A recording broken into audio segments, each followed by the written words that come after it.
If you want to get onto the railway network, particularly Network Rail's network, you've got to have something called an access contract with Network Rail, which sets out the terms, how much access you've got, what you pay for it, all other sorts of terms and conditions. You have to get that contract approved by us. If you can't agree with Network Rail, you can come to us and we will look at the decision and decide whether or not to direct you access, which might be all of what you asked for, none of what you asked for, or some of what you asked for.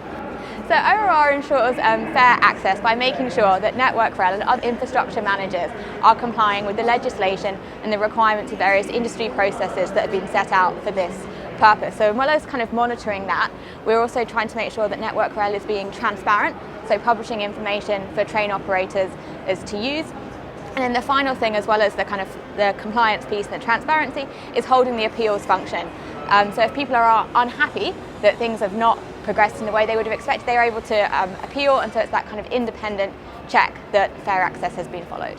Where there's a disagreement between Network Rail and an operator, perhaps an operator wants to start up a new service, let's say it's a freight operator, they've got a new contract to take some goods around the network. They ask Network Rail for the access rights to deliver that contract, and Network Rail says, well, you can't have that, there isn't room. If we let you do that, it will affect performance negatively, it'll make the passenger trains run late.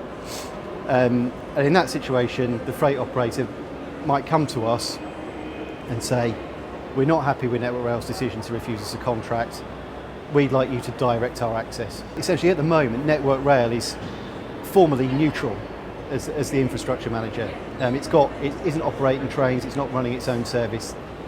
So it is in a neutral position. It's just got to look at the different aspirations of different people and decide what it can accommodate on the network. When it's joined by the public service contracting function, so franchising, contracting train services, it's also going to be responsible for running 80% of the trains that are on the network. So it will have an interest in train operation that it doesn't have now. So that makes those sort of regulatory protections around what they do being fair, non-discriminatory, transparent, all the more important.